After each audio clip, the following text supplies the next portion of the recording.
listening to Catholics Round! the daily podcast for Catholic kids that strives to plant seeds of faith.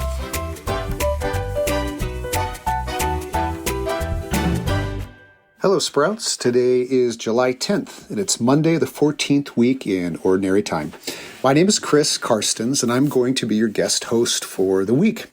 I work in the worship office for the Diocese of La Crosse in Wisconsin, and I also edit a prayer publication called the Adoremus Bulletin.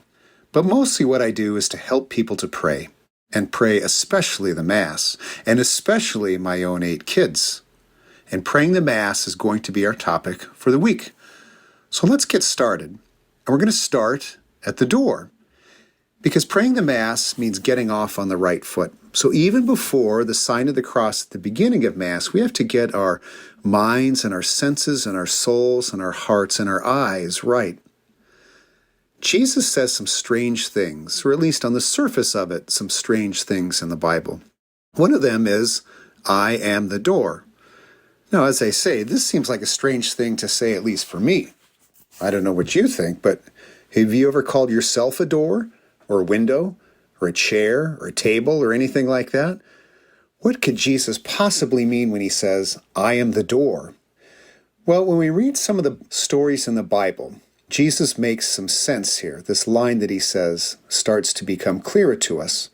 If we go all the way back to the Garden of Eden, there was a tree in the middle of the garden called the Tree of Life, and there's a tree next to it called the Tree of the Knowledge of Good and Evil. And our first parents were able to eat as much as they want from the Tree of Life, but instead, they ate from the other tree. And because of their sin, they were expelled from the garden. And the Bible says that the Lord placed a cherubim, which is like an angel, at the door of the Garden of Eden to guard the path back to the Tree of Life. It says that God put into the hands of the cherubim a fiery revolving sword. So this door that the cherubim are guarding is to keep Adam and Eve from getting back to the Tree of Life. Let's look at another door in the Old Covenant. This is the doors on the homes of the chosen people in Egypt. So God's chosen people were in captivity in the land of Egypt, and he was going to ransom them and release them in the world's first Passover.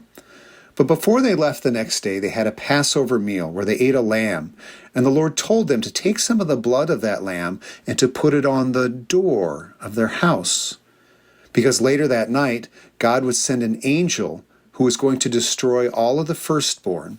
But when that angel would see the blood on the door, it would tell the angel not to disturb anybody who was within that house. There's another door in the Old Testament, and that's the door of the temple, or in fact, there were many doors to the temple. Now, the temple was a big, beautiful place in the city of Jerusalem, and it's where the chosen people would go to worship God. And it was such a beautiful place that as they approached the temple, the people would sing psalms and recite psalms about the doors. Because to go through the door of the temple was to go into, in a certain way, the restored Garden of Eden, where there was peace and life and light. So they wrote songs about the door of the temple. There's also doors in the book of Revelation at the end of the Bible, and these are the doors of heaven. Maybe you've heard this expression before, the pearly gates. Well, it comes from the book of Revelation because it says the doors to heaven are made of pearls, a single pearl. So think about these doors, and now let's go back to hear what Jesus says, that I am the door. Because like the door to the Garden of Eden, Jesus is the access back to the Tree of Life. One of the popes from the 5th century says that the blood that came out of Jesus' side extinguished the fiery revolving sword that the cherubim have. And now we can get back into the Garden of Eden and eat from the Tree of Life. Think about the door in Egypt. That signified protection. Well, to go into the door, who is Jesus, means that we will be protected by those who wish to destroy us and to harm our souls in the world outside. And like the door of the temple, Jesus is the door because when we pass through Jesus, we encounter Jesus, we go into the temple. His body is now the temple. And like the doors of heaven made out of pearl, when Jesus says, I am the door, he's saying to pass through me is to pass into heaven himself. So it starts to make some sense why Jesus says he is the door.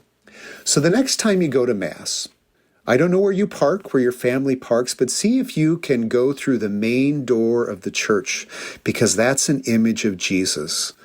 It says elsewhere in the Bible that, behold, I stand at the door and knock. This is Jesus saying that, and he wants to encounter us as we pass through the door. So say hello to Jesus the next time you go to Mass, because he's waiting there for us. And know, too, that everything in the Mass is filled with Jesus. The steps, the aisle, the windows, the music, the altar, all of those are signs of Jesus. He's behind, within, beneath everything at Mass. And if we can see that, then when we go to Mass, we'll be able to pray all the better. Thanks, Sprouts. We'll see you next time.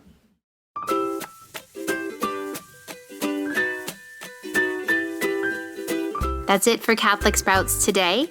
We'll be back tomorrow, but until then, continue to grow in your faith and truly sprout into the beautiful creation that God created you to be. Parents, if you would like to learn more about teaching your kids to pray the Mass, or would like to learn yourself how to go deeper in your prayer at Mass, consider my book, A Devotional Journey into the Mass, published by Sophia Institute Press. Or check out the Adoremus Bulletin at adoremus.org. God bless you, and pray well.